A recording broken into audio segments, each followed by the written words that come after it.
Lies on the primetime stage where outsiders Donald Trump and Ben Carson face off against rising stars Senators Ted Cruz and Marco Rubio, both gaining momentum in the polls. With more, I want to bring in Lee Carter, Republican pollster and partner at Maslansky Partners Lee. Good to see you. Thanks so much for joining us. You.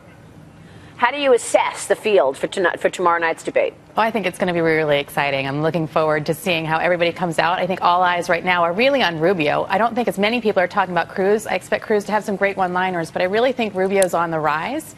I think Trump is poised and ready to come out again. I think after his performance on Saturday Night Live, I think we're going to see a great night from him. And Carly, she always does well in debates. So hopefully for her campaign, she's going to come out and have another strong night, so we'll start to see her surge again. Yeah, she's very articulate for sure. Let me ask you about Rubio. What do you think's behind this most recent surge? You know, I think there's two different Rubios. I think on one hand, he can come across as confident and young and charming, and he can simplify complex ideas, and he talks about what's in it for the people, and he comes off so amazingly strong. On the other hand, there's Rubio, who seems like the student government president who's in a suit that's too big and he's a little bit uncomfortable. And he sort of vacillates between the two. But I think in the last debate, we saw him come out strong from the beginning to the end. And we're starting to see the potential that he can be. He's got to continue to act this way, but I think that's what we're seeing in him. He's coming into his own. Yeah, that's interesting because, you know, when he first came out on stage, people were like, look, been there, done that, right, guys? And we had that with the junior Senator Obama, and look what we've got. And he has Marco has a tremendous amount of experience over President Obama at this point in their careers. Don't forget, Marco was the Speaker of the House. He's been doing a great job as a senator, working very hard. I love what's going to be happening tomorrow night. It's very exciting, and congratulations to you and your team. Good luck, obviously. Thank and people you. are looking, I think, as we've talked about, you to focus on the economic issues. How is it going to affect their pocketbooks and wallets? What are they going to do to make my life easier so I don't have to work my rear end off, and that my kids can actually get out of school without $100,000+ of debt? Those are the things people want to hear about. They don't want to know, did you do this when you were a kid? Right. They don't want to know it. I totally agree. So, but Ben Carson's upset about the media scrutiny he's gotten. And I just point to Marco Rubio. He's been dealing with media scrutiny over his personal finances since he ran for the Senate. Yeah. He's still struggling somewhat to deal with that. I'm interested to see if other candidates take a shot at Rubio. Yeah, I think that's a great point. Lee, is that appropriate, looking at Marco Rubio's finances and the way he's handled his personal finance as a gauge to how he may handle things running the free world? I think it's a really dangerous idea for his opponents to go after his personal finances, in part because most Americans have struggled with their personal finances over the last decade. And what he's been able to do is he's turned himself around. In many ways, it's like a mini American dream. So I think it's a really dangerous strategy. But when you're running for president, you know, all bets are off. And so anything is game. Right. And I think that you have to be prepared for it. But I don't think in the long term it's really gonna hurt him.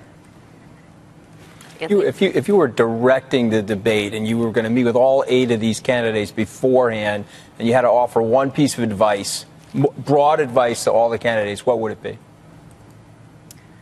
You know, if I were to give a piece of advice to each of the candidates, is everybody says they want to hear specifics, but that's not necessarily what they mean. They do want to know how you're going to make their lives better, but they want to hear a master story. They want to see a narrative about what their lives are going to look like if they're president. And so if you think about it, the last 3 presidents who have been elected president in the general election had positive, optimistic messages, whether it was hope and change in Obama, you know, whether we like it or not, whether it was Reagan, he's going to make America great again, whether it's Clinton building a bridge to the 21st century.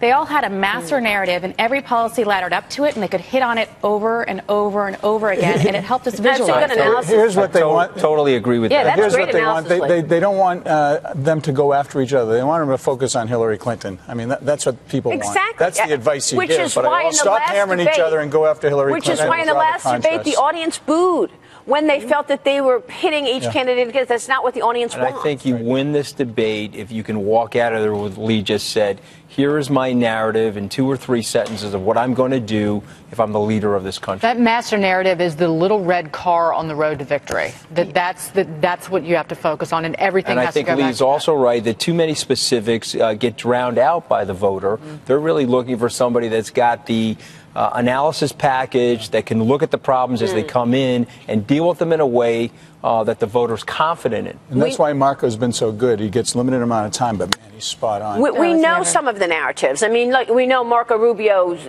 story, you know, son of a bartender, you know, hotel maid was the mother. I mean, we know some of the narratives, but others are a lot more vague. Whose narrative do we need to understand better, Lee? I think we really need to understand all of them. Frankly, the only one that anybody can repeat to me when I'm talking to voters out there is Trump's. Make America Great Again. He will hit on it over and over and over again. Carly's starting to talk about possibilities, but she hasn't clearly articulated it. Christie, a straight talker. Bush, fix it. I think what they really need to understand is this. Stephen Colbert said it best once when he said, it's bigger than you and me, it's all about me. And I think what these candidates really need to do is to start articulating a vision that makes me understand what's in it for me if you are president of the United States. Yeah, that's good. Lee, thank you very much for weighing in. Appreciate it. Thank you. We'll see you soon. Lee Carter there. So